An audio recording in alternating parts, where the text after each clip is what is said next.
Matt Ryan and Indy just beat Kansas City, and I am very surprised by that. Week 3 was kind of interesting in that Josh Allen, Justin Herbert, and Patrick Mahomes all lost. I haven't watched the Jaguars-Chargers game. That'll be interesting. But Indy beat Kansas City 20-17. This is a massive, massive win for Indy. I'm very, very excited for them. Matt Ryan threw a touchdown with 24 seconds left.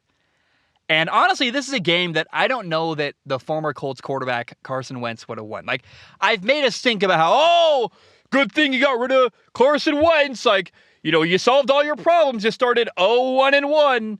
Carson Wentz could have done that, but this is a game. This is the first time all year I've thought, you know what?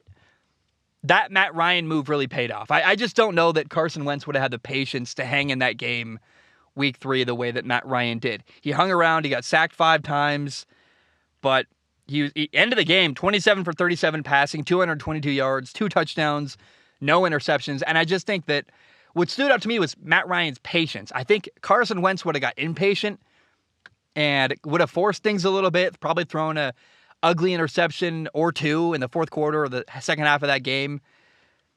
This was a game that the Matt Ryan move really paid off. Like that, Matt Ryan was patient, did what he needed to. He found rookie third-round tight end Jelani Woods for 2 touchdowns, which I've never even heard of that guy. Great for him.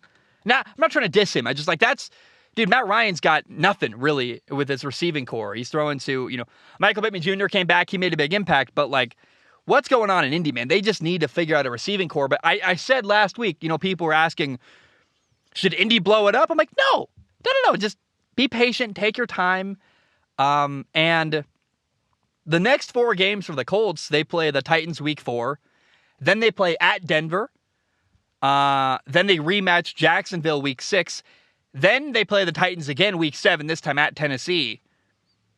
October's a massive month for Indy because if they go 4-0 the next 4 games, then they would be sitting at 5-1-1, which is pretty good. I would say they would have recovered and saved their season if they can, go 4-0 the next 4 games. And week 8, the Colts will host Carson Wentz and the Washington Commanders. It's the return of their former quarterback. And I'm really curious, what kind of state will Indy be in for that game? Are they going to be 5-1-1? Like, that'd be a big deal. Is it going to be worse? I don't know. But this next month of October is going to be season-defining for the Indianapolis Colts. It's not over yet. They're 1-1-1, but they got to get going now. Like, the Colts had a rough start to the year, an ugly loss, then a tie. So I guess the tie was first, then an ugly loss to Jacksonville, 24-0. But hey, Matt Ryan is in a new offense. Hey, first 2 weeks, I can handle that. I can say, you know what? He's figuring it out. New football team, new offense, not a lot of great receiving weapons. They're going to have to rely on timing and how well they know each other and know the offense, and that just takes time. In my opinion, that excuse is now gone. You beat Kansas City. That's a massive victory. It is time to get rolling for the Colts. And week 8, when Carson Wentz comes to town, what will the record be of the Colts? Are they going to be in good shape or bad shape? I don't know. But I'm really, really interested to see how October goes if you're a Colts fan. Now, for Kansas City, I think this loss is defined by a couple of key missed opportunities. They ran a fake field goal on the 24-yard line on a 4th and 10. By the way, that would have made the game 20-13. They lost 20-17. That's a big deal. Later, Kansas City missed a 34-yard field goal. I mean, that's the difference right there, honestly. You missed 2 field goal opportunities, and you could have won 23-20 instead of what it was. On the Colts' final drive, Kansas City sacked Matt Ryan on 3rd and 7. That would have made it 4th and 15. But Chris Jones got an unsportsmanlike conduct penalty for something he said to Matt Ryan. I gotta say, I hate that. I hate that so much. I can't imagine what you could possibly say on a football field that would give you a penalty in that moment. You get the game-ending sack. You can't talk a little bit of smack? What are we doing? It's just football.